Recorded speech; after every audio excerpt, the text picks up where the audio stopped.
Happiness is the new success. Kebahagiaan adalah sukses baru.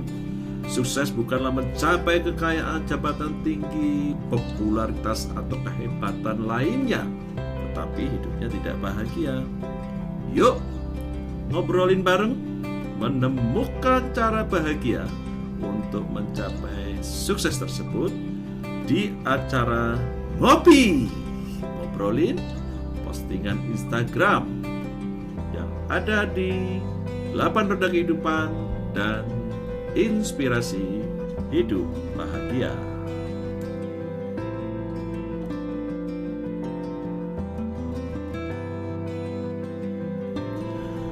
Saya sih ketika Tuhan saja mau memberi koma, jangan kita beri titik untuk kehidupan kita, ataupun kita bisa menjadi saluran berkat buat orang lain.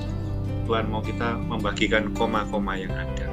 Jadi begitu kita kasih koma, opsi-opsi itu akan Tuhan kasih, akan muncul dengan sendirinya dari pikiran kita, dari pengalaman kita maupun dari orang lain. Selamat malam teman-teman. Saat ini kita akan belajar metaprogram. Metaprogram adalah program dalam pikiran manusia yang mengatur bagaimana seseorang mempersepsikan apa yang dilihatnya. Gak masuk akal itu bagi seorang penjual yang memiliki metaprogram pesimis, karena dia melihat pasar lagi sepi. Maka perkataan yang ada di dalam mulutnya, dia akan berkata, saya sih pengen masuk target, tapi pasar lagi sepi. Teman-teman, ini merupakan kerugian yang besar bagi seseorang bila memiliki pola pikir pesimis. Karena mengapa? Dengan menggunakan kata tapi, ini sebenarnya merupakan perintah stop buat pikiran. Bukankah kita ketahui bersama bahwa pikiran manusia itu memiliki potensi yang paling besar justru ada di pikiran bawah sadar, di mana dia memiliki kurang lebih 85%. Teman, itulah mengapa si ide, terobosan, hal-hal baru gak bisa muncul di dalam pikiran orang yang pesimis, karena dihentikan oleh pikiran orang itu sendiri. Ya, kita harusnya memahami bagaimana caranya supaya ide ini bisa keluar. Yang dilakukan sederhana saja. Mulailah, latihlah mulai saat ini. Ganti setiap kata tapi yang ada, yang keluar dari mulut Anda dengan kata dan. Mengapa demikian? Karena ketika kita mengganti kata tapi dengan dan, yang terjadi adalah seperti ini. Teman-teman lihat bahwa kalimat yang tadi itu saya hanya mengganti kata tapi dengan dan, maka kalimatnya akan berubah menjadi seperti ini. Saya sih pengen masuk target dan pasar lagi sepi, maka Luar biasa bukan? Ini sangat simpel. Yang bisa kita pahami adalah saat kata tapi itu diganti dengan dan, maka yang terjadi titiknya berubah menjadi koma, lalu timbul kata maka.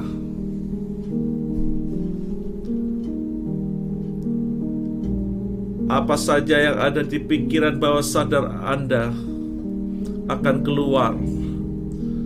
Akan banyak ide-ide yang bermunculan, dan itu bisa Anda pilih menjadi solusi. Asik bukan? Jadi pastikan milikilah keterampilan untuk mengganti kata tapi dengan dan. Sekali lagi coba bandingkan dua kalimat ini.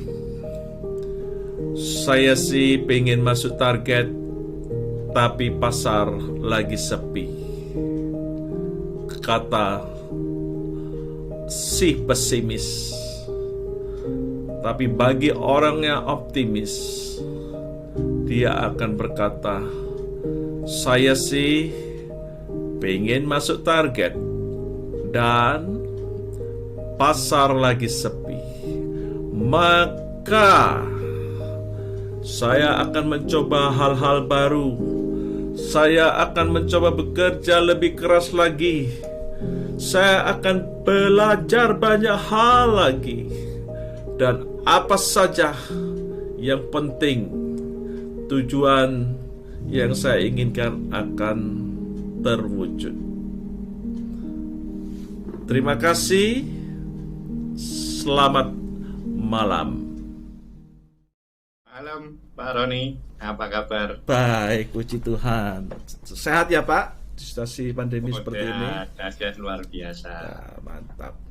Pak Yan, ini tadi teman-teman sudah saya berikan pendahuluan bagaimana mereka memahami daripada postingan yang ada di Instagram yang berkaitan dengan metaprogram.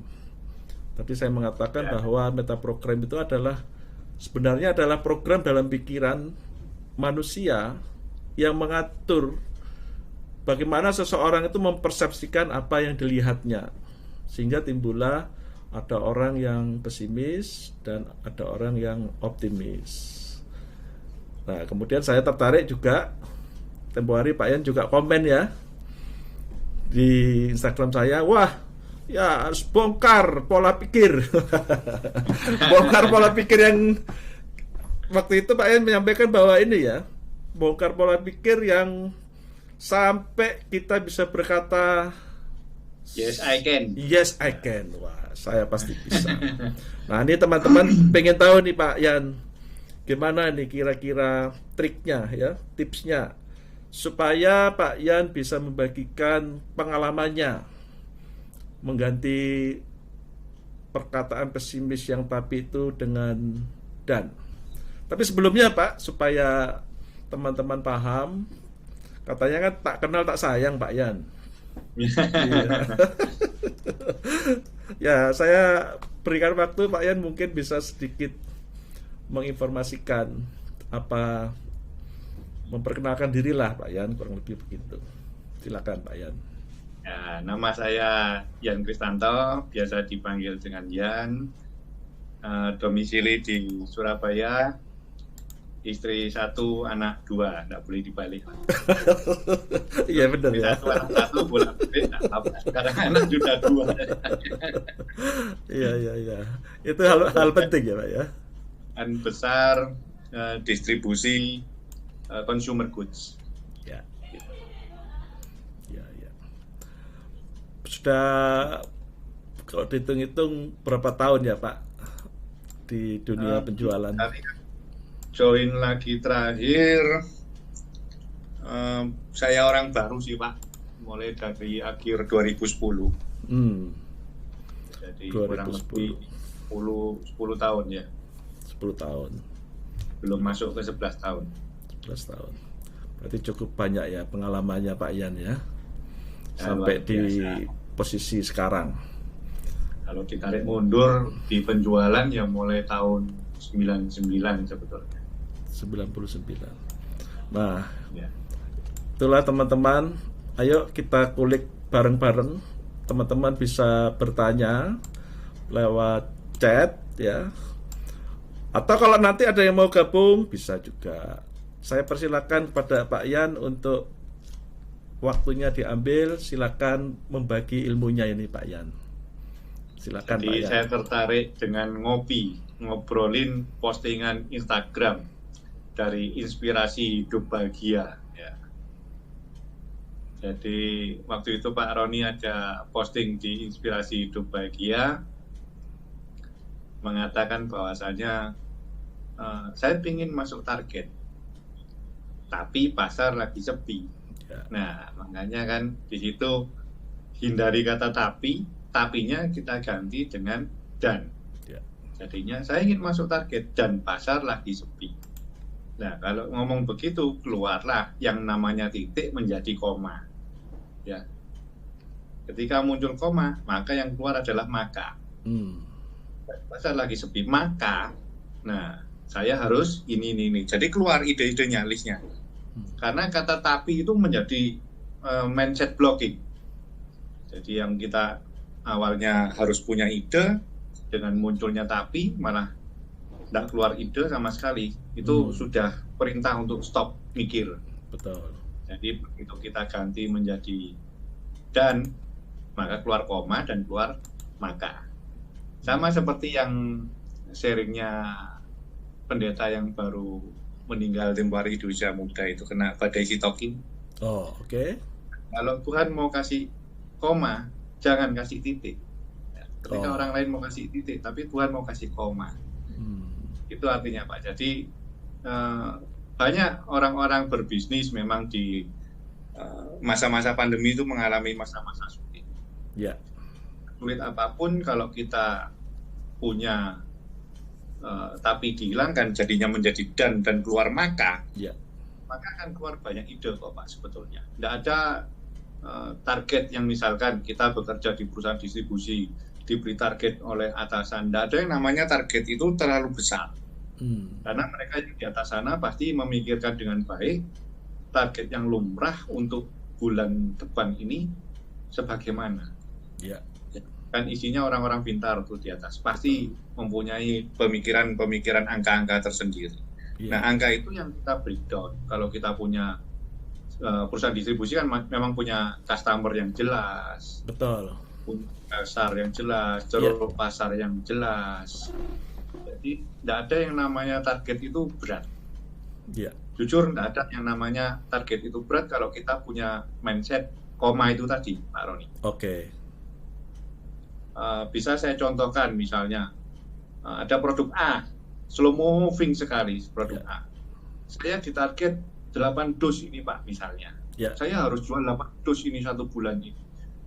8 dos mungkin bagi sebagian orang tidak berat, tapi kalau untuk daerah yang memang susah, 8 dos itu bisa seorang sales katakan berat sekali Pak 8 dos. Nah, maka saya membongkar mindset mereka. Ketika mereka titik, saya coba rubah mindset mereka untuk koma. Bagaimana caranya? Ya, kita harus telusuri lebih dalam. Contoh misalnya dengan bertanya, berapa sih outletmu? Berapa sih langgananmu? Misal dia katakan, langganan saya ada 20 Pak. Satu hari. Per harinya Mbak, rata-rata satu hari itu langganan saya 20. Kalau dikali 6, misalnya Senin sampai Sabtu, berarti kan dia punya langganan 120. Nah, targetnya tadi 8 dos. 1 dos isi berapa? 1 dos isi 24 Pak misalnya. Berarti kan sekitar berapa? 96 dikali 2. 18. Tidak akan berat. Menjadi cuman dia kalau saya suruh ngejar 4 pieces. Dikali dengan outletnya dia ada 120 outlet, maka akan menjadi 480 pieces. 480 pieces kalau dibagi dengan 120 outlet, satu outlet itu cuma 4 biji saja Pak kita tekan. Oke. Ya, jadi kita kasih komanya dengan membongkar mindsetnya. Kalau kita coba menjual hanya 4 biji ke masing-masing outlet, Ya. maka tidak akan mereka bilang berat. Berat nggak kalau jual 4 biji ke masing-masing outlet? Nggak berat Pak. Pasti toko bisa menerima, bisa. Tapi kalau kamu jualnya 8 dus di satu outlet, ya pasti menolak karena outletnya pasti bilang, wah barangnya aja nggak laku, barangnya aja pelan, misalnya. Nah ini yang membuat mereka juga berat karena apa? Mikirnya dengan mindset yang salah. Itu yang membuat titik bagi mereka sendiri. Ya, seperti itu. Ya. Jadi mindset ini yang harus kita bongkar dulu. Betul. Kalau mereka mengatakan susah itu karena apa? Ya jualnya per toko, dia maunya 1 dus, 2 dus langsung ke satu toko tutup langsung, misalnya 8 dus. Satu toko itu akan berat. Ya. Maka outlet itu ketika kita paksa ngambil 1 dus, sedangkan yang laku itu hanya 3 pieces, maka di mindsetnya toko itu pasti mengatakan barangmu tidak laku. Ya. Betul ya Pak Roni? Betul. Tapi kalau kita cuma meminta tolong karena kedekatan kita dengan masing-masing outlet, kita minta tolong hanya 4 pieces saja. Nggak sampai 1 dus. 1 dus isinya 24 pieces misalnya. Kita hanya minta tolong 4 pieces saja. Ya. Dengan kita minta tolong 4 pieces, toko mau. Apalagi kalau 4 pieces itu dalam 1 minggu laku 3 pieces. Pasti dibilang laku kan Pak Roni? Ya. Dibandingkan dengan kita paksa 2 dus ke toko itu, yang laku sama-sama 3 pieces. Betul. Tapi toko itu ngomong, wah barangmu udah laku pelan. Tapi kalau kita tawarkan dengan 4 pieces, dan barang kita ternyata ada konsumennya, toko yang membeli, 1 orang, 3 orang yang beli aja. Ya. Barang kita sudah dibilang laku. Betul. Nah inilah, kadang mindset beseperti ini yang kita harus sharingkan dengan rekan-rekan yang masih belum paham, yang terus mengatakan wah susah, begini, pasar sepi, pandemi dan lain sebagainya. Ya, menarik ya Pak. Jadi sebetulnya solusinya sederhana ya. Solusinya sederhana, hanya membongkar mindset saja supaya yang tadinya titik mereka bisa jadikan koma. Kadang orang yang tidak punya pengalaman kan tidak mengerti bagaimana menjadikan koma. Ya. Kalau pasar memang sepi dan target saya besar Pak. Ya. Nah setelah ditanyain mana yang besar lagi? Nggak ada Pak. Ya. Karena sudah diajarkan cara begitu, mereka langsung ngomong nggak ada target yang susah Pak. Karena kalau di breakdown dengan basis data saya punya outlet sekian dan potensi saya pahami, ternyata penjualan itu nggak susah Pak. Seperti itu. Ya saya mau menyapa ini Pak Sabil ya dari Sulawesi juga ini ya. Pak Sabil ini juga rekan kerja yang bukan rekan kerja ya, rekan belajar ya, rekan belajar yang luar biasa, juga pernah sharing. Selamat malam semuanya. Ya. Jadi seringkali mungkin kita mendengar apa yang namanya kreativitas. Nah, di sini tadi Pak Yan sudah menceritakan bahwa ketika orang mau memiliki pemikiran yang kreativitas, hanya memantau apa yang menjadi kata ya yang keluar dari mulut kita, hasil dari pemikiran kita. Hati-hati dengan kata tapi gitu ya tadi ya Pak. Betul sekali. Begitu ada kalimat tapi, wah itu harus diwaspadai. Segera diidentifikasi, oh ini saya harus ganti dengan dan. Mantap Pak. Jadi situasinya waktu itu Pak Yan berhasil istilahnya membongkar ya persepsi atau pola pikir dari anggota tim waktu itu ya Pak. Betul. Anggota tim yang semula dia pesimis, kemudian dia menjadi optimis. Gitu ya. Oke. Barangkali ada yang situasi hal yang sama Pak, pengalaman selain dari pencapaian target penjualan? Sama ceritanya seperti ini, saya juga memberikan motivasi ke mereka.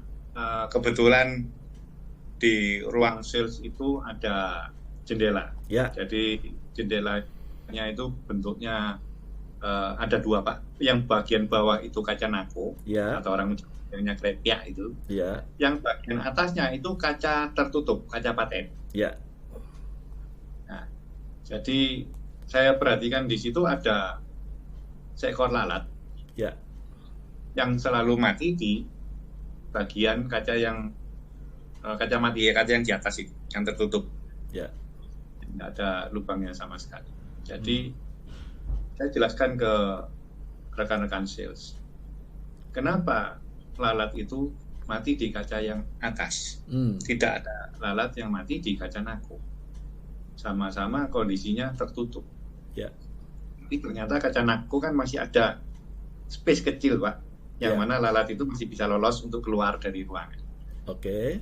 Jadi, saya berikan cerita, lalat itu selalu mencoba menabrak kaca yang tertutup itu.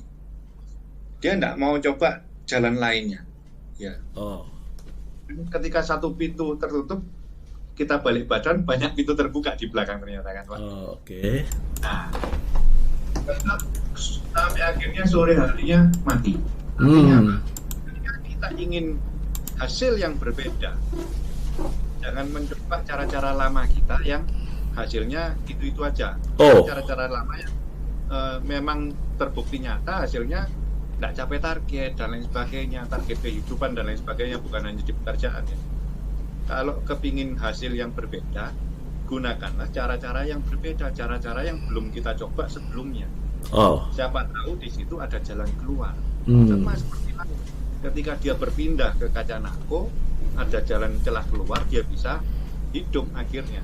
Nah, ketika terus yang di atas, kaca yang mati tertutup itu pasti akan mati. Nah, itu yang mereka ingat sampai sekarang, Pak. Contohnya kan ada di ruangan sendiri, Pak. Contohnya ada di?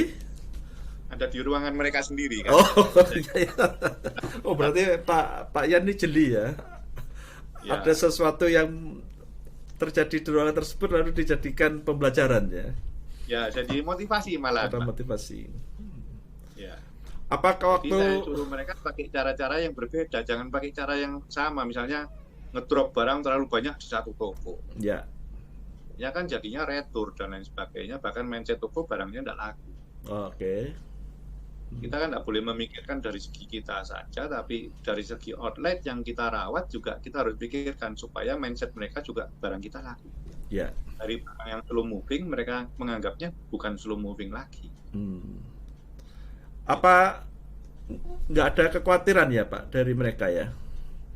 Kalau misalnya mereka mencoba hal baru misalnya gitu. Ada Pak, ada juga yang menginterpretasikan motivasi kita dengan salah, ada juga. Ada juga. Misalnya, saya lupa menyampaikan hal pentingnya. Misalnya hal pentingnya adalah kedekatan dengan customer, ngobrol apa adanya, meminta tolong kalau kita mau minta tolong 4 pieces misalnya. Ya. Nah, ada yang tidak minta tolong ke toko, jadi main sisip. Oh. Tokonya tidak ngorder, wah tak sisip aja yang produk A tadi yang slow moving, tak sisip 4 pieces saja. Nah, ada yang tidak minta tolong begitu, tapi main sisip. Setelah barang dikirim, akhirnya apa? Toko kembalikan, loh saya tidak ngorder ini, kembalikan aja. Jadi dikembalikan ke orang pengiriman, misalnya begitu. Okay. Ya. Waktu barang dikirim, dia kembalikan. Itulah, jadi hubungan dekat dengan customer kita itu sangat-sangat penting. Sangat penting, ya betul. Ngobrol dengan kita dekat, outlet kan juga kalau kita minta tolong kan tidak pasti menolak, ada yang menerima, ada yang menolak. Ya, tapi kan tidak semua menolak. Bagaimana caranya? Ya selalu pakai cara-cara, tidak boleh pakai cara-cara yang lama kalau ingin hasilnya berbeda. Gitu. Ya. Penting sekali cara baru itu harus dilakukan ya Pak. Ya, sangat betul. Tapi ada loh Pak yang mereka sudah mungkin tahu cara baru tapi kurang yakin apakah ini hasilnya akan lebih baik dibandingkan dengan yang lalu. Saya juga beberapa kali itu kan melakukan hal yang sama atau seperti Pak Ian. Ya. Tapi kemudian orang tersebut istilahnya ragu ya, mungkin dengan cara baru karena mungkin gak yakin dengan hasilnya, atau gak yakin juga dengan cara baru itu, dia belum mahir. Nah itu biasanya pengalaman Pak Yan, bagaimana cara mengatasi daripada keraguan untuk orang melakukan cara baru? Ya, oke. Ini pertanyaan yang bagus, Pak. Contoh yang bagus. Ya. Ada juga tim yang menerima motivasi kita dengan baik, ada juga yang menerima dengan ragu-ragu. Ya. Saya pilah-pilah, Pak. Oke. Evaluasi selama 3 hari ke depan, mana yang masuk tim ragu-ragu, mana yang masuk tim sukses. Oh, gitu ya. Ini menarik ya, teman-teman. Ada tim ragu, ada tim sukses ini. Ya kan kita punya penjualan itu bukan satu orang, Pak, kan banyak. Betul. Jadi kita pilih, oh orang saya yang ini berhasil, orang saya yang ini tidak berhasil. Nah, yang tidak berhasil ini juga kita mesti ajak ngobrol. Yang berhasil kita ajak ngobrol tapi terpisah. Jadi kita ngambil dulu yang berhasil dulu, Pak Ron. Berhasil kita tanya, kenapa kok bisa berhasil? Nah, obrolan ini yang juga menjadi motivasi saya bisa ngasih jalan keluar kepada yang belum berhasil. Itu loh, itu mencoba pakai cara begini-begini berhasil. Jadi kamu bagaimana? Iya Pak, saya takut Pak untuk ini takutnya dikembalikan dan lain sebagainya. Nah, kendala apa kita harus dengarkan. Artinya kita memberi mereka supaya mereka bisa menghirup udara dengan solusi. Menghirup udara tanpa solusi atau tanpa polusi. Ini Pak Heri ini ya. Pak Heri kayaknya gabung ini Pak. Ini Pak, saya juga ilmu-ilmunya dari Pak Heri. Nah iya. Jadi dapat Pak Roni, kita pilah-pilah mana yang tim yang kurang berhasil, kita pelajari dulu kendalanya apa. Betul. Dari kendala muncul solusi lain dan kita adu. Yang itu aja bisa, yang itu aja orang baru bisa. Betul. Tidak ada orang lama kok tidak bisa. Kendalanya apa, diajak ngobrol. Jadi kita buka mindsetnya supaya tapi tadi menjadi dan keluar koma. Tidak titik di mindset mereka. Itu yang perlu dibongkar terus. Dengan cara apa? Membuktikan. Bila perlu kita join visit sama mereka, membuktikan bahwasanya cara kita efektif. Ya, betul. Kalau dibuktikan dengan join visit, mereka kadang kan takut, ingin tahu dicontohkan berapa kali. Ya. Kalau saya pernah diajari Pak Roni mencontohkan kan harus berulang kali. Iya. Ya karena sejatinya tidak ada orang yang gagal ya Pak Yan ya. Betul, yang ada adalah orang belajar, Pak. Iya, yang ada adalah orang sukses atau belajar. Iya, yang sukses kita sebut sukses, yang gagal bukan kita sebut gagal, tapi belajar. Jadi teman-teman ya, dari contoh sederhana, jadi jangan takut untuk melakukan cara baru, ya karena cara baru itu tidak ada yang gagal. Belum berhasil gitu ya Pak. Kan pasti ada pembelajarannya nanti dari belum berhasilan tadi, kemudian bisa diulangi sehingga mendapatkan cara yang lebih baik sehingga sampai berhasil. Tidaknya kan kita sudah memberikan mereka langkah untuk mereka mencoba hal baru. Ketika sudah mencoba hal baru dan ternyata masih gagal, ya ternyata misalnya, Pak, saya sudah masukkan produknya, tapi ternyata produknya slow banget Pak, kurang laku, jarang peminatnya. Nah itu berarti kan bukan salah tim kita sebagai tim penjualan atau sales, tapi dalam tanda kutip ya produknya yang harus lebih menjual, misalnya dibantu dengan tim marketing, bisa dibantu dengan iklan-iklan yang menjelaskan produk knowledge-nya dan lain sebagainya. Iklan kan zaman sekarang tidak melulu di TV Pak Roni, bisa di Facebook, Instagram dan lain sebagainya. Ya, menarik Pak Yan. Jadi teman-teman kalau punya anggota tim atau teman sendiri yang memiliki pemikiran yang pesimis, berlatihlah atau gantilah dengan pola pikir optimis. Cara latihannya mudah ya. Hanya mengganti kata tetapi dengan dan. Saya percaya sebetulnya Pak Ian ini juga akan memiliki pengalaman yang banyak ini ya. Bisa cerita lagi Pak, barangkali apa situasi yang lainnya yang implementasi dari penggunaan kata tetapi dengan dan. Jadi mungkin bisa cerita situasi yang terjadi itu seperti apa ya. Lalu kemudian kaitannya tindakan apa yang dilakukan, kemudian akhirnya dari hal yang tersebut itu ada hasil yang signifikan. Contoh lainnya. Selamat malam Bu Natalia juga. Ya, boleh Pak ceritakan pengalamannya gimana? Contoh adalah kita juga misalnya punya tim SPG misalnya. Ya. Ada juga tim SPG itu yang merasa pekerjaannya adalah berat. Ya, SPG. Ya, sama, kita benturkan dengan tim SPG lainnya. Ya. Tim yang lainnya ketika kita paksa misalnya jual harus sekian produk ya, atau sekian rupiah ya misalnya. Ya. Nah, yang satunya berhasil, yang satunya tidak berhasil. Sama, kita benturkan juga. Kalau perlu dipanggil dua-duanya supaya satunya bercerita. Yeah. Dan satunya yang gagal ini mendengarkan, yang belum berhasil, yang belajar tadi itu bisa mendengarkan bagaimana kiat-kiatnya. Itu juga pernah kita lakukan di tim saya. Dan juga pernah juga Pak ada sebuah pembelajaran. Saya pernah dibenci sama salah seorang bawahan saya. Artinya dibenci dalam tanda kutip. Oh, Bapak ini tidak suka sama saya, masa saya ditempatkan di daerah yang jauh dan lain sebagainya. Padahal kita punya maksud adalah supaya orang ini di tempat baru bisa berkembang. Yeah.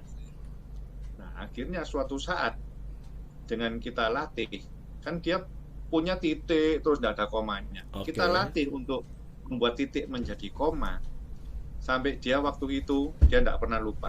Yeah. Di tempat yang terpencil itu dia mendapatkan insentif yang paling besar atau penghasilan yang paling besar. Yeah.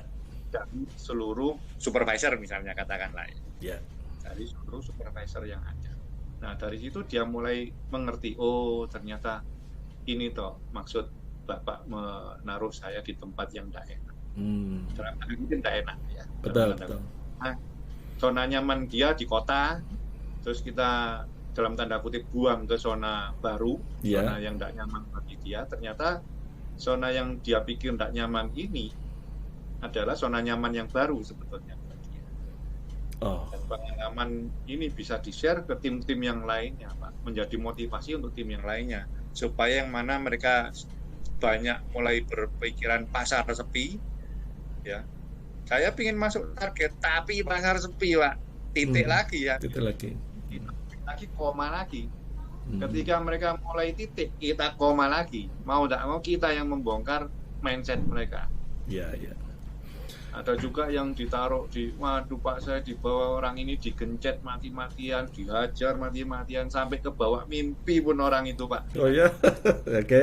Ada yang seperti itu. Jadi merubah mindset itu memang tidak gampang, Pak Roni. Betul. Merubahnya sampai dengan tanda kutip kekerasan secara motivasi misalnya. Ya. Tapi bukan kekerasan juga. Mereka merasanya seperti kekerasan motivasi. Sampai pada akhirnya sekarang mulai memetik hasil dia. Jadi cara ya Pak, betul Pak, mindset yang harus dirubah. Ketika itu saya rubah ke tim saya dari titik menjadi koma, akhirnya tim saya berhasil, Pak. Saya pakai cara-cara pada saat saya digembleng dulu, Pak. Ya. Nah, cara yang dulu dia pikir adalah dia berada di kota neraka, tapi ternyata motivasi itu dia ingat lagi dan dia bawa ke timnya dan berhasil. Ya. Dia pun kaget, Pak, oh ternyata pakai cara ini berhasil ke tim saya. Okay. Itulah dari titik dirubah menjadi koma, yang akhirnya apa? Penghasilan mereka bertambah, insentifnya bertambah. Karena kita motivasi orang kan salah satunya dengan dompet yang tebal. Oke. Ya. Saya nggak masuk target, nggak apa-apa, asal kalian semua capek, kan gitu. Ya. Tapi, ya. Tapi ketika seorang pemimpin itu kan mendapatkan hasil dari anggota timnya ya, Pak. Dari timnya kan. Iya, iya. Begitu anggota timnya termotivasi, otomatis pimpinannya capek. Tapi bahasanya kan dirubah. Saya enggak masuk, enggak apa-apa. Yang penting kalian semua dapat duit. Nah, ya, ya. Saya cukup sering, Pak, mendapatkan hal yang seperti ini ya, ketika seseorang sales gitu ya, penjual, lalu diangkat menjadi seorang pemimpin, tapi gaya kerjanya itu masih style single factor begitu. Padahal dia, iya, padahal dia itu harus punya perubahan pola pikir bahwa saat ini dia mendapatkan target itu harus memanfaatkan anggota timnya, kepemimpinannya yang harus diasah supaya susah move on berarti ya, Pak. Susah move on, betul. Dia merasa masih menjadi sebagai sales. Nah. Iya, makanya itu.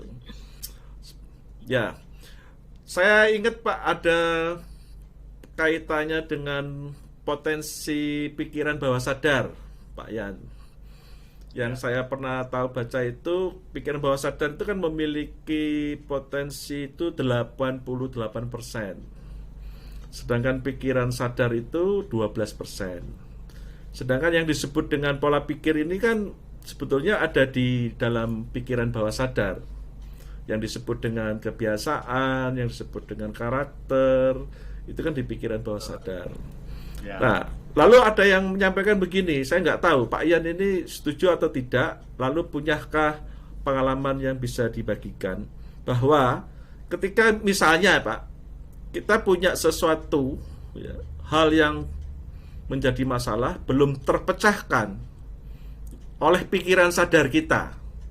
Karena pikiran sadar kita ini sebetulnya yang pertama kan dia mengidentifikasi, lalu dia membandingkannya dengan hal lain, lalu menganalisa, lalu dia mengambil keputusan. Nah, seringkali orang begitu dia pakai pikiran sadarnya, dia nyatakan tidak bisa, dia lupa bahwa potensi yang besar itu justru ada di pikiran bawah sadar. Nah, orang itu Pak ngomongnya begini, sharingnya. Jadi, ketika dia punya masalah, sebelum tidur, dia memerintahkan itu kepada pikiran bawah sadarnya. Mungkin bahasanya, bro, pikiran bawah sadar gitu ya. Coba tolong saya dibantu. Apa solusi dari masalah saya ini? Bagaimana cara tetapi itu dirubah menjadi dan, lalu dia tidur gitu Pak.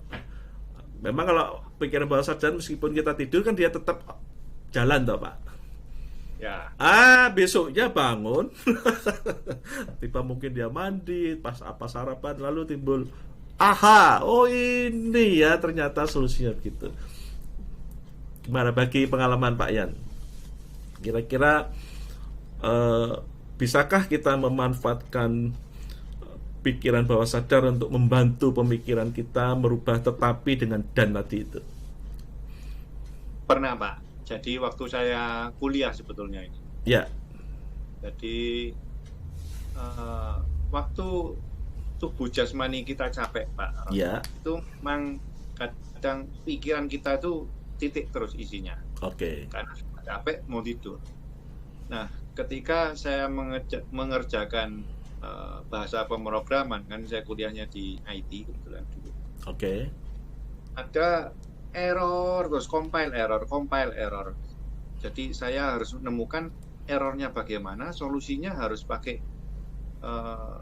sintaks yang bagaimana misalnya ya. Yeah. Mau pakai bahasa pemrograman yang bagaimana. Ketika saya tidur, seolah-olah saya mengerjakan yang tadi saya kerjakan. Oh, oke. Saya bangun, saya ingat-ingat caranya waktu saya tidur, berhasil Pak. Nah, yang seperti ini kan kalau kita pada saat sadar tapi kita capek, kurang tidur, itu tidak ketemu solusinya. Yeah. Titik terus sudah ngantuk setengah mati. Tapi begitu kita sudah istirahat tidur, refresh, ketika bangun, alam bawah sadar mengatakan, semalam kamu mimpi mengerjakan bisa, langsung buka komputer, langsung saya kerjakan, jadi tidak error. Dan mantap. Nah itu pernah Pak, betul-betul terjadi. Ya. Alam bawah sadar yang bekerja. Ya. Jadi ini tips buat teman-teman semua Kalau misalnya pikiran sadarnya itu sudah di dalam kondisi lelah tadi gitu ya Pak, sudah tidak mampu lagi mengidentifikasi, membandingkan, menganalisa lalu memutuskan, maka beristirahatlah ya. Tapi memerintahkan kepada pikiran bawah sadar untuk tetap bekerja. Jadi ini satu tips sederhana. Karena memang kalau yang teori tanpa praktek, itu saya tulis tuh di Instagram ya Pak. Kalau teori tanpa praktek itu omong kosong ya, omong kosong. Ini nggak omong kosong ya teman-teman ya, karena ada prakteknya ternyata. Tapi kalau praktek bingung loh, kok bisa ya, kok bisa seperti itu ya, kok masalah saya kok tiba-tiba selesai gitu ya, kok apa, tapi nggak ngerti kenapanya, teorinya nggak ada. Itu berarti lalu dia mengandalkan ya apa yang dia miliki tanpa ada teori pendukungnya, tanpa pengetahuan sebelumnya, itu disebut sombong. Makanya malam hari ini teman-teman begitu paham sekarang ada suatu pengetahuan ya, bahwa yang dirubah itu justru yang ada di pola pikiran bawah sadar. Yang saya tahu itu ya Pak Yan, apa teman-teman kalau ditanyai jarum, wah, apa itu jarum? Lalu sebagian besar akan bicara apa? Menyebutnya jarum itu adalah rokok, kan begitu ya. Nah, karena apa? Itu hal yang berulang-ulang masuk di dalam pikirannya sehingga masuk ke pikiran bawah sadar. Nah, pernahkah Pak Yan melakukan hal yang seperti ini? Ada satu orang atau beberapa orang yang ketika Pak mencoba ya untuk meyakinkan, tapi Pak butuh perjuangan untuk melakukannya sampai harus berulang-ulang sehingga akhirnya dia bisa berubah. Gimana Pak? Apa yang harus dilakukan itu? Memang benar Pak. Jadi harus kita minta mereka mencoba berulang-ulang dan belajar dari kesalahan-kesalahan yang ada. Oke. Kita berbuat tanpa evaluasi. Tidak. Evaluasi itu penting. Ya. Seperti yang pernah Pak Roni ajarkan juga, tembak bidik. Ya.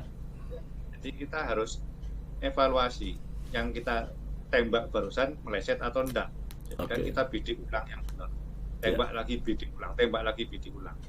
Kalau memang sekali dua kali enggak bisa, ada orang yang memang sekali bisa, dua kali bisa, ada orang yang 10 kali. Jadi kan kita enggak bisa membandingkan sama ratakan orang harus sama 3 kali mencoba harus bisa, tidak. Kalau memang sudah dilatih mentok tidak bisa, kalau memang benar-benar tidak bisa, ya ini yang mesti dievaluasi, apakah memang benar daerahnya ini yang buruk atau memang orangnya yang buruk. Iya. Ya, itu. Ini ada Ivan juga ya, kita menyapa dulu ini. Ivan, selamat malam ya. Untuk Ivan, ada Surya juga di sini. Ya, kalau ada yang mau bertanya ya, silakan teman-teman boleh gunakan kesempatannya di komen, bisa dicatat di sana. Mumpung ada Pak Yan yang expert ya dalam mengganti pola pikir, mengganti kata tetapi dengan dan. Saya sebetulnya ada pemikiran yang menggelitik dalam pikiran saya, Pak. Kaitannya dengan pesimis sama optimis itu. Kalau saya lihat kan Pak Yan ini tampilannya selalu optimis ya. Tampilannya. Ya kan kelihatan ya, kelihatan dari luar. Kelihatannya optimis meskipun banyak hal tantangan ya, hal berat dalam hidup. Ini apa ada kaitannya yang waktu pengalaman di mana itu ya? Di mana? Birma, Vietnam atau mana itu Pak dulu? Kok saya lupa itu. Di Kamboja. Di Kamboja. Apakah ada hubungan pada waktu pengalaman di sana sehingga sedikit banyaknya membentuk pola pikirnya Pak Yan sehingga menjadi orang yang optimis sampai saat ini? pasti Pak, jalan hidup mulai dari kehidupan saya dari remaja menuju dewasa di Jember, Ya, kehidupan saya jatuh bangun di luar negeri, waktu kerja di luar negeri dan lain sebagainya, teman-teman baru, budaya baru, hal baru, pasti dapat pembelajaran baru, Pak. ya, Belajar juga bagaimana menyemangati diri sendiri sehingga jangan ada titik tapi tetap koma. oke. Karena Tuhan aja mau ngasih koma, masa kita mau diri kita sendiri kasih titik ataupun kita diberi titik oleh orang lain, jangan. Oh, menarik ini ya. Jangan sampai mau diberi titik oleh orang lain ya, Pak. Betul, karena kadang Oke. orang lain memberi titik ke kita, Pak, itu yang bahaya. Hmm, Contoh sederhana, orang kadang mau memberi batu di depan kita. ya, Kita mau anggap batu ini sebagai batu sandungan atau batu lompatan lebih tinggi, ya. gitu, Pak. Oke. Jadi ketika saya dulu pun merasa tidak diterima karena saya dari orang desa, orang tidak punya dan lain sebagainya. Ya. Jangan itu menjadi stigma kita terus kita diberi titik sama orang. Oh, kamu miskin. Oh, kamu begini. Jangan. Oh, Tapi dari omongan itu kita jadikan batu lompatan. Oke, saya juga bisa memperkaya diri dengan apa? Kerja baik, kerja jujur, kerja keras. Nah, ya. kerja keras, kerja cerdas, kerja terarah, kerja ikhlas. Nah, itu kan yang Oh. diajarkan Banyak kerjanya ya. kerjanya. Banyak Nggak kerja. boleh ngaku. Iya, iya, iya. Jadi harus selalu begitu. Kalau kita percaya Tuhan mau memberi koma, maka kita harus berpemikiran optimis. Nggak Oh, ada yang oke. namanya pesimis, Pak. Iya. Kalau pesimis berarti ya itu kita tidak mengandalkan Tuhan juga. Kita tidak boleh jadi orang sombong kan, Pak. Betul. Tidak mengandalkan Tuhan, mengandalkan kekuatan diri sendiri, tidak boleh. Seperti yang Daniel Mananta katakan, ya, yang sifatnya sementara-sementara dia beri angka 0, Ya. jabatan, harta, rumah, kebahagiaan, itu kalau kita tidak awali dengan Tuhan, ya Tuhan itu kan angka 1, Ya. eternal, Hmm. ya abadi. Nah, yang kita kejar ini kan yang tidak abadi Pak di dunia. Ya. Ya, berarti tidak berguna. Asal kita dulukan Tuhan. Kalau angka 0 di depannya ada 1, bisa jadi 10, bisa jadi 100, bisa jadi 1 miliar. Maka kita yang sifatnya sementara akan menjadi berbuah sangat baik, bahkan bisa menjadi saluran berkat. Oh, oke. Karena sebaik-baiknya orang adalah yang memberi manfaat buat orang lain. Mantap. Iya, iya. Ya, ada hadisnya itu, Pak. Khairun nas anfa'uhum linnas. Waduh, iki. Berat ini. Iya, iya. Saya tapi juga pernah mendengar itu soalnya, Pak. Iya, iya, iya, iya. Betul. Memang Baiknya orang adalah yang bermanfaat bagi orang lain. Artinya Tuhan mau kita itu menjadi saluran berkat. ya. Jadi jangan beri titik, kalau bisa beri koma. Beri motivasi orang gitu. Kita dulu yang memberi koma kepada kehidupan kita, baru kita bisa motivasi orang memberi koma kepada orang lain. Iya, iya. Jangan kita sendiri yang memberi titik, Pak. Wah, bahaya kalau pimpinannya memberi titik kan gitu. Iya, iya. Saya jadi kok ikut semangat ya dengerin Pak Yan ini ya. Iya, iya. Kita kerjanya memotivasi orang. Jangan memberi titik kepada orang lain ya, beri koma. Iya. Karena Tuhan sendiri itu ya memberi koma ke kita ya, Pak. Karena kalau ketika kita berprestasi, Pak, ya itu Ya. enaknya. Kalau kita membangun tim, harus tim yang berprestasi. Betul. Ketika kita berprestasi, artinya apa? Kita juga memberikan koma kepada orang lain. Oke. Nah, ketika kita tidak berprestasi, yang Semar katakan itu terjadi. Jadi maju dengan menginjak orang lain, maju dengan menyikut orang lain. Sorry, Tinggi dengan sorry Pak Yan, tadi siapa yang katakan Semar? Semar? Iya, Oh, Semar yang di pewayangan itu. iya. Oh, oke.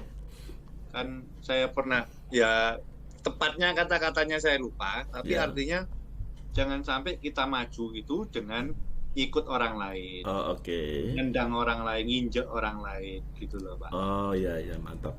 Jadi, ketika kita tidak berprestasi, maka biasanya orang yang tidak berprestasi menjalankan itu. Iya. Nginjek orang lain supaya dianya bagus, misalnya begitu. Iya. Ini yang kita bentuk di tim kita, jangan, karena Tuhan mau kita itu menjadi saluran berkat, maka kita harus menjadi inspirasi. Oke. Kita harus motivasi.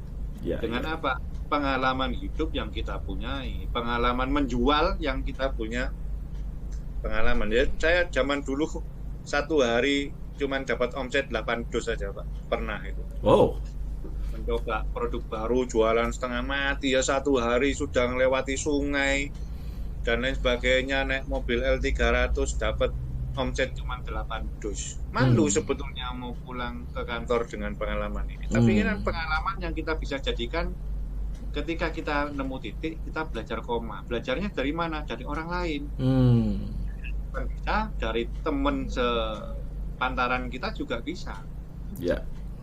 Mereka kok berhasil ya? Saya perlu belajar. Jadi tidak boleh sombong juga Pak. Belajar. Belajar bisa dari siapa saja. Tidak melulu harus dari atas. Iya. Mantap. Pak, tadi ada pertanyaan dari Ivan. Mungkin di chatnya Pak Yan masih bisa kebaca, Pak. Cara Pak Yan selalu punya pikiran optimis. Mungkin ada kebiasaan yang dilakukan Pak. Thanks. Ya betul, salah satunya ya betul yang katanya Pak Roni, mungkin ada pembelajaran dari Kamboja, betul. Karena sekali kita merantau, lah ini enaknya orang merantau gimana? Yeah. Sekali kita merantau, tidak ada yang namanya cengeng di negeri orang. Siapa yang membantu kamu kalau tidak dirimu sendiri kalau kamu cengeng? Orang lain dari negara lain belum tentu mau rela membantu kita. Ya. Sama-sama negaranya aja belum tentu bantu, apalagi orang dari negara lain yang kita tidak tahu bahasanya. Oke. Jadi pelajaran ya kita harus memotivasi diri, memperkaya diri dengan ilmu, dan membaginya dengan gratis. Wow. Dulu ada orang yang bertanya saya, komputerku rusak, bisa tolong diformatkan? Karena keadaan saya di situ ya saya bantu mereka dengan gratis. Oh, oke. Dari situ kan akhirnya mulai respect. Oh, ternyata orang Indo itu tidak bodoh ya. Ternyata orang Indonesia ini ya pinter ya. Akhirnya orang Filipina mau berkawan, orang dari Nepal mau berkawan, dari Kamboja mau berkawan, dari Malaysia mau berkawan, dari banyak negara mau berkawan. Banyak yang terus akhirnya menjadikan saya ini karena dimintain tolong tidak pernah minta duit. Nah akhirnya kan Iya. dari itu juga Okay. menambah wawasan saya. Oh ini toh yang artinya kita juga harus menjadi saluran berkat. Ketika Tuhan mau ngasih koma, titik-titik itu Tuhan singkirkan Pak akhirnya Pak. Singkirkan koma. Ini yang menjadi motivasi saya sebetulnya. Bagaimana kok bisa optimis terus? Nah Tuhan aja mau ngasih koma, masa saya mau ngasih titik ke diri saya sendiri maupun orang lain. Nah itu yang menjadi saya tetap optimis Pak. Karena apa? Ya, kita punya Tuhan. Ya. Karena saya dulu juga pernah mencoba untuk menjadi ateis, gagal Pak. Oh, ini menarik lagi nih. Nah, ini pembahasan lain lagi. Ya, karena memang overlapping ya. Kehidupan kita sukses di pekerjaan tentunya juga ada campur tangan yang kaitannya dengan spiritualitas ya, Pak Yan ya. Enggak, pasti ada campur tangan. Itu bisa berubah Pak. Ya. Dia jadi mulai dari punya koma, dia bisa kasih titik atau titik bisa berubah jadi koma. Orang berubah ketika apa? Tuhan izinkan dia punya penyakit yang memukul hidupnya. Oke. Tuhan izinkan misalnya hubungan rumah tangga menjadi tidak harmonis dan lain sebagainya. Ya. Itu sebetulnya Tuhan hanya ingin tahu, gitu. Kamu masih mau dikasih titik atau mau dikasih koma? Oh. Kan Tuhan bebas ke kita Pak. Ya. Wah ini jadi pembicaranya kan sebetulnya ke topik bagaimana kita memanage, mengelola atau bisa katakan kita menghack otak kita begitu ya. Tapi ternyata ada faktor kekuatan yang ada di luar manusia yang harus kita juga pertimbangkan, yaitu Tuhan. betul itu Pak, setuju sekali. Karena sebenarnya ini persis seperti yang saya posting kemarin itu sebetulnya Pak. Secara tidak sengaja ya Pak ya. Jadi ngopinya ini Instagram postingan yang mana banyak ya. Iya. Jadi istilahnya kemarin itu kan saya sampaikan bahwa terjepit gitu ya, tapi tidak putus asa begitu ya. Tidak putus asa karena memang tangan Tuhan itu selalu terbuka untuk memberikan pertolongan. Kalau Tuhan sudah mau memberikan pertolongan, lalu kok orangnya itu tidak mendapatkan perubahan di dalam hidupnya, berarti itu bukan kesalahannya Tuhan, tapi kesalahan orang tersebut yang tidak memahami bahwa Tuhan itu kasih adanya dan mau membantu kita, begitu. Dan Tuhan itu tidak berubah. Artinya dia kalau di matematika itu dia adalah suatu konstanta kan begitu Pak. Suatu bilangan yang konstanta itu ya tidak berubah. Kalau hasilnya berubah, berarti ya ada perkalian, penjumlahan atau pembagiannya yang angka itu dari faktor manusianya itu sendiri. Jadi kalau perkaliannya kok jadi 0, ya orangnya yang tidak mau menerima tidak mau menerima pertolongan Tuhan begitu ya Pak. Jadi menurut Pak Yan ini perubahan pola pikir itu juga artinya ada sedikit banyak campur tangan daripada Tuhan gitu ya Pak Yan, pengalamannya. Pasti. Sama kayak gini Pak. Analogi sederhananya adalah saklar lampu. Saklar lampu, oke. Ketika kita berada dalam kegelapan, ya pilihannya ada 2, mau nyalakan saklar lampu atau enggak. Oke. Itu sama dengan titik sama koma Pak sebetulnya. Oh ya. Kalau enggak mau nyalakan, udah titik kan. Enggak ada pilihan-pilihan lainnya. Tapi ketika kita nyalakan, kita bentuk itu koma. Begitu terang, loh kita melihat tuh isinya kamar ini begini, warna kamar ini. Oke. Jadi begitu koma kita buat, opsi-opsi lainnya keluar dengan sendirinya Pak. Oke. Mantap. Ya.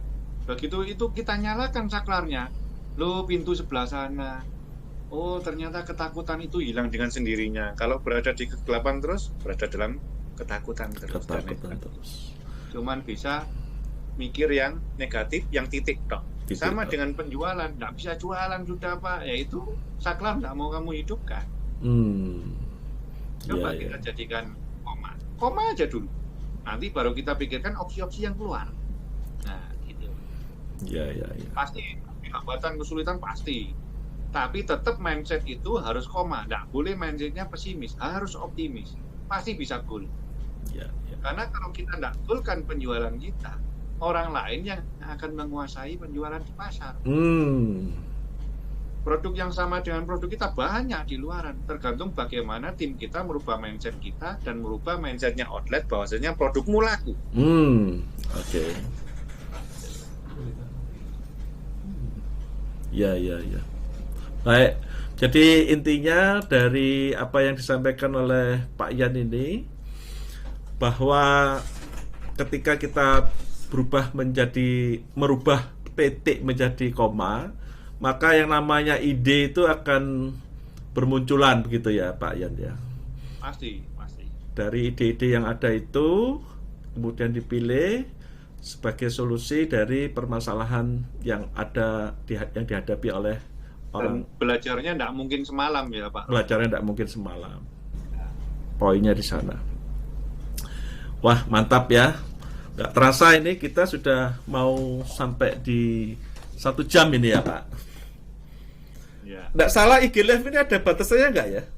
Atau bisa? Tahu ini justru pengalaman pertama saya IG Live ya. Saya nggak ngerti caranya dan juga saya kulaan dari Pak Roni ini. Sama Pak. Gitu ya. Teman-teman. Sumber juga. Sama Pak. Saya ini juga IG Live yang pertama ini. Teman-teman mungkin ada yang bisa memberikan info ya, apakah IG Live ini ada batasan waktu atau tidak? Kalau enggak ya kita ngobrol terus ini ya. kita closing. Lanjut. Oh, lanjut. Ya, kita lanjut aja sampai diputus oleh IG Live ya. Ya. Saya mau Instagramnya diputus. Ya. Jadi bahannya Pak Roni di Instagram memang menarik, Pak. Makanya kita mau postingan yang mana ini? Ya, saya comot yang ini karena Ya. juga pengalaman yang baru terjadi dan bisa menjadi motivasi untuk tidak hanya di dunia penjualan, Betul. kehidupan pribadi bisa menjadi motivasi. Nah, Pak Yan, tadi kan Pak Yan menyinggung bukan hanya di kehidupan penjualan, tapi bisa di kehidupan pribadi gitu. Boleh Pak, kalau tidak keberatan, pengalaman penggunaan merubah kata tapi dengan dan yang bukan di penjualan. Dengar-dengar kan Pak Yan sudah dikaruniai anak yang kedua nih ya Pak ya dalam waktu. Boleh cerita Pak, karena memang kalau di 8 roda kehidupan, wah itu ya, itu ada 8. Promosi Iya. Ada sisi yang namanya spiritual. Kita bisa singgung juga kesehatan, mental, sosial, keluarga, pekerjaan, keuangan, rekreasi juga bisa, Pak. Iya, nah. Boleh Pak di bidang mana? Kalau Pak tadi kan bicara seputar di pekerjaan, gitu kan? ya. Nah, boleh di bidang-bidang yang lain kalau sekarang. Kalau di kehidupan pribadi Pak, ya banyak lah. Mulai dari kehidupan yang di Kamboja sampai sekarang. Ya. Dan juga sama ketika orang pertama berkeluarga. Ya. Ketika masih belum dikaruniai anak, pasti Ya. mikirnya yang lain, orang di luar sana banyak juga yang mencibir, misalnya mencibir saya, oh impoten dan lain sebagainya. Semua itu tidak perlu kita yang balas. Oke. Biarlah waktu yang menjawab. Akhirnya apa? Punya anak Hans. Nah, perlu kita yang keluar-keluar juga sudah ada koma, tidak ada titik tapi ada koma. Oh, Ya, oke. Terus juga ketika anak kedua lahir dengan spina bifida, ya, itu kalau saya mikir titik, ya habis sudah. Karena kan mikirnya, waduh biayanya besar. Apalagi waktu pendaftaran di sebuah rumah sakit swasta di Surabaya, ya, saya harus nunggu 3 jam. Adalah anak saya butuh penanganan segera. Nah, lahir dengan spina bifida. Oh, oke. Akhirnya saya memutuskan bagaimanapun juga, berapapun biayanya saya bayar. Walaupun saat itu jujur tidak ada duit, Pak. Tidak ada duit, karena habisnya operasi itu pasti di atas 100 juta. Wow. Pasti mikir, waduh kalau saya beri titik, ya hubungannya dengan nyawa anak saya. Ya. Tapi kan kita punya optimis bahwasanya Tuhan yang menyediakan. Kalau Tuhan mengizinkan ini terjadi, ya Tuhan mengizinkan saya melewatinya. Oke. Kita harus tetap optimis, ya. Tetap optimis. Tuhan yang menyediakan. Saya percaya itu Tuhan yang menyediakan. Buh, piye carane? Jangan. Iya. Bagaimana caranya? Kita asal percaya Tuhan yang menyediakan. Yeah. Akhirnya saya ngomong ke, mungkin ya karena yang resepsinya ini enggak percaya model begini bisa bayar, ya karena memang jujur waktu itu memang enggak punya duit. Tapi saya bilang berapapun biayanya saya bayar. Akhirnya saya ke administrasi, diperkirakan biayanya dan lain sebagainya. Oke, anak saya masuk dapat kamar. Oh, oke. Ya kasihan, baru umur berapa hari harus di swab, masa pandemi gini kan harus disogrok itu. Oh, saya iya. pikir anak kecil kasihan sekali. Baru umur berapa hari harus dioperasi. Tapi ya itu, kita masih punya semangat bahwasanya kita harus beri koma, jangan beri titik. Oke. Selanjutnya opsi-opsi akan muncul, Pak. Ya. Sorry Pak, tadi saya kok baru dengar ya bahwa kelahiran yang kedua dari anaknya Pak Yan ini ada apa? Spina Spina bifida. Ah, Meningokel.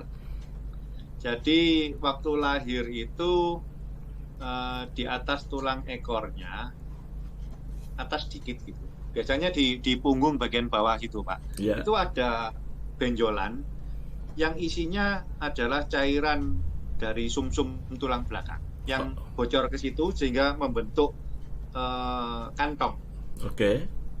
Nah, puji Tuhan, kantong spina bifida di anak saya tidak ada isinya saraf. Oke. Jadi cuman isi cairan. Ketika di center sama dokter spesialis bedah saraf. Jadi bedahnya bedah saraf kalau yang ini rusak. Iya, iya. Nah, kalau misalnya spina bifidanya ini ada saraf, itu bisa larinya ke impotensi, gangguan perkembangan kelumpuhan kaki dan sebagainya. Karena kan tiap-tiap ruas tulang belakang ini ada hubungannya dengan saraf yang mana, saraf motorik mana, saraf mana, kan gitu, Pak. Oh, oke. Itulah spina bifida. Iya, ya. Saya nggak bisa membayangkan, Pak. Jadi nanti takutnya juga kalau cairan itu kembali ke otak, kan hubungannya otak, sumsum kan belakang ini kan kayak jalan tol, Pak. Ya. Baru ke tulang ekor. Nah, kalau itu ditutup, kalau tidak sempurna, itu bisa kembalinya cairan masuk ke otak. Kalau masuk ke otak, jadinya apa? Hidrosefalus yang kepalanya gede. Oh, oke. Terus, semoga itu terjadi ya sampai sekarang sih. Puji Tuhan baik-baik saja anak saya. Udah mulai bisa tengkurap, itu bahagianya luar biasa. Waduh, puji Tuhan ya, Pak. Karena dokter spesialis bedah saraf itu pun bilang ya mungkin tumbuh kembangnya tidak seperti anak normal lainnya. Tidak apa-apa ya, kita namanya orang tua yang dipercaya Tuhan untuk dititipi anak ya, kita harus beri koma terus, Pak. Beri koma terus, tidak boleh positif. Perkatakan hal-hal yang positif terus.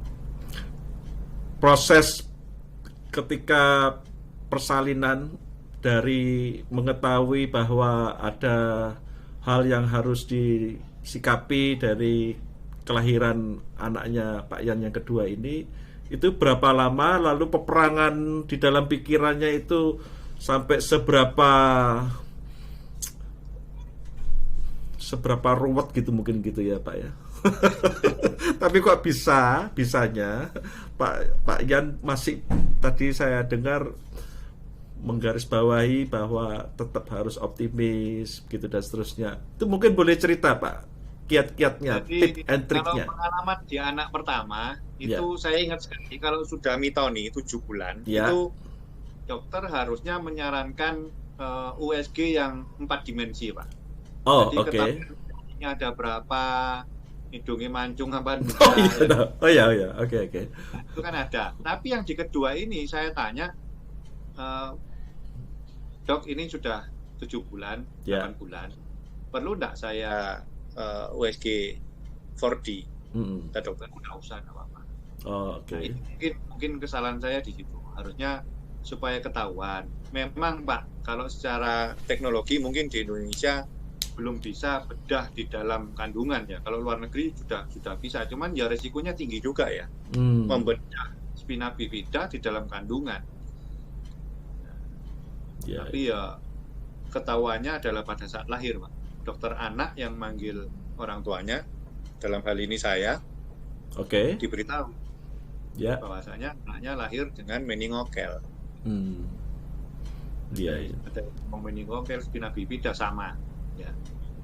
Ya, saya belum browsing waktu itu karena saya sudah lihat modelnya seperti apa, saya belum browsing.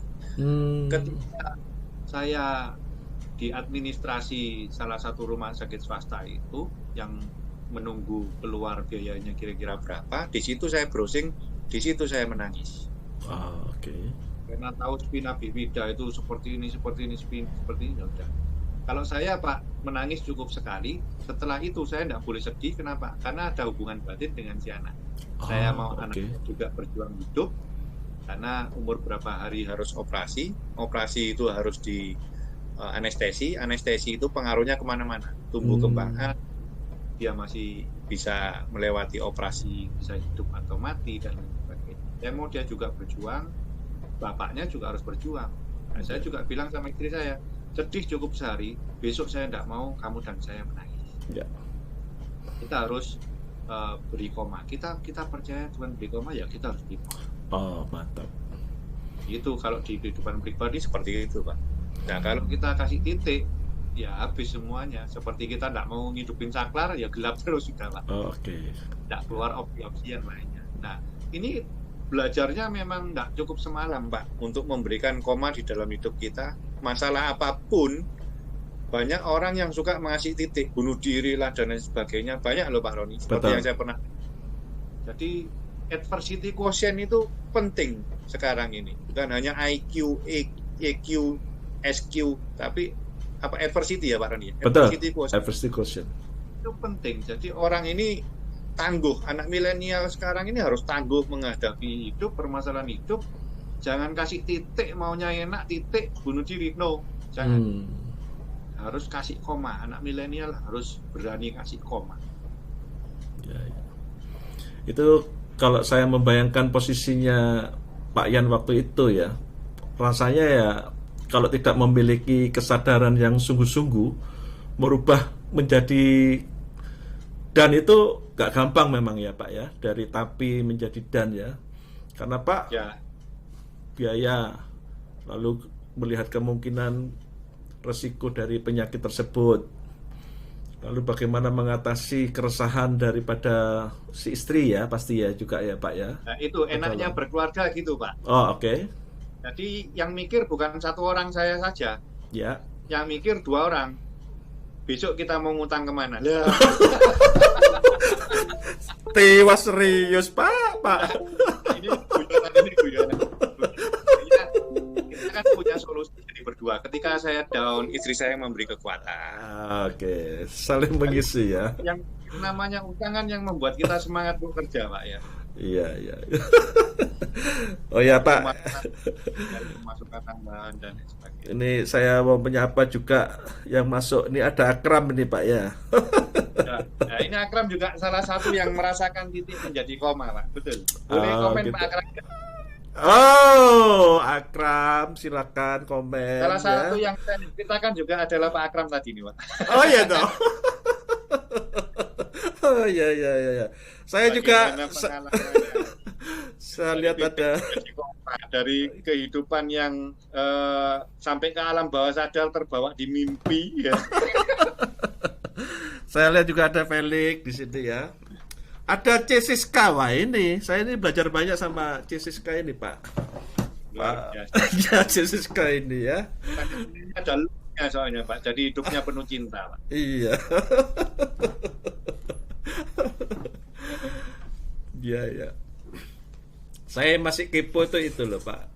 Gak gampang orang itu memiliki kemampuan mengatasi kesukaran hidup yang adversity quotient. Wah itu saya waktu Pak Yan menjelaskan ke saya, itu saya juga kaget loh Pak. Kagetnya itu apa? Loh, ada ya kecerdasan atau kemampuan untuk memiliki kemampuan mengatasi kesulitan hidup. Dan omong-omong Pak Yan, 2 hari lalu tugasnya Pak Yan selesai itu Pak. Tuntas sudah. Sudah selesai.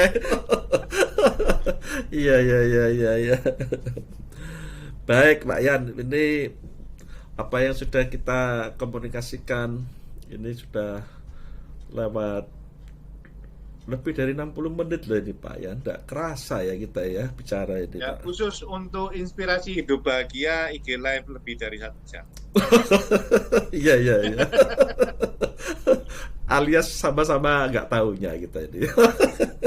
Sampai sama-sama belajarnya. Sama-sama belajar. Jadi, saya ngomong jangan titik ya IG Live-nya kasih koma terus Pak Roni. Betul, setuju.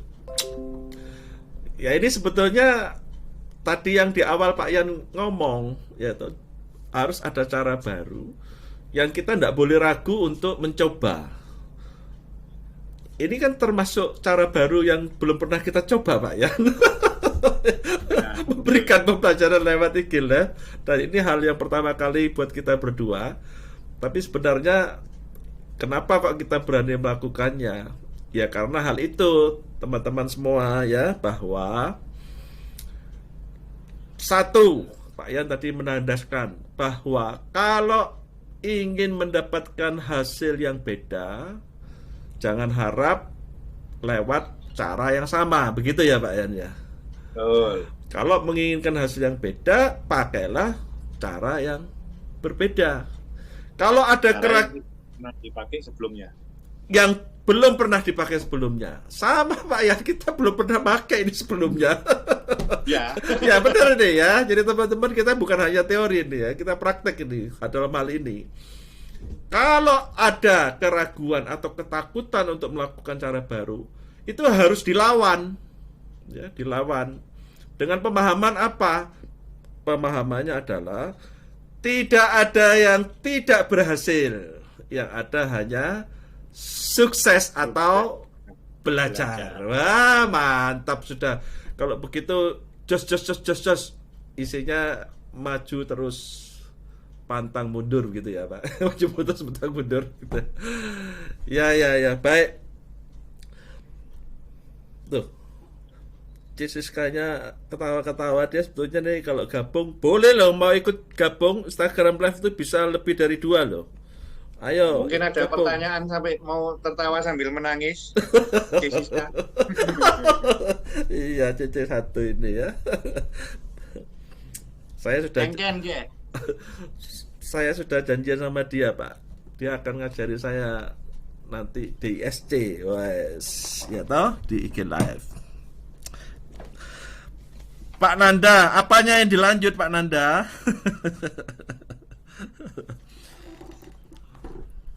Pak Yan masih bersedia menerima pertanyaan kok Pak Sondi.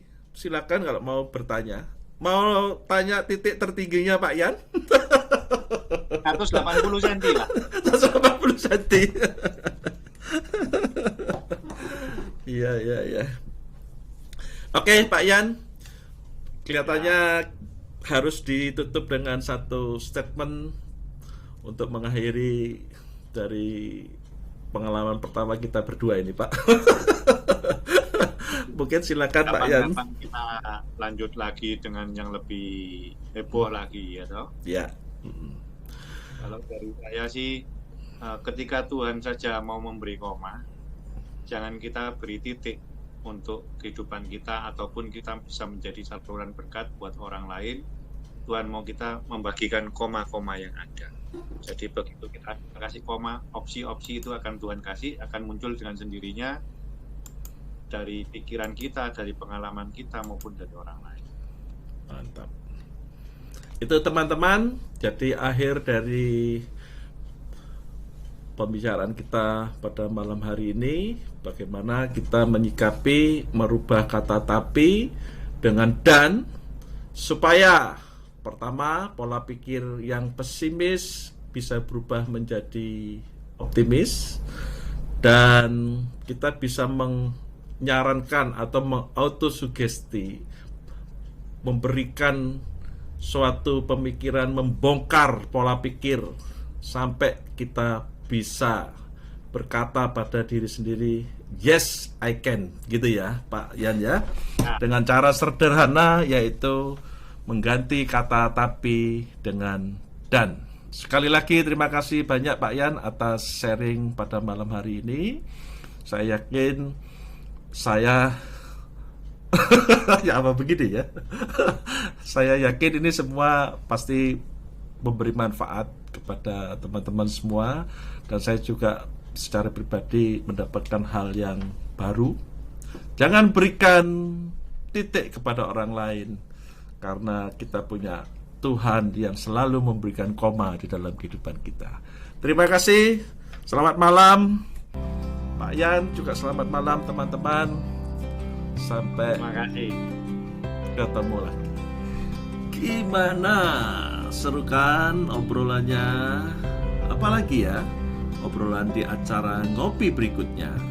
Subscribe atau follow sekarang, dan pastikan like, comment, and share lewat sosial media kamu. Happiness is the new success. Salam sukses, salam bahagia.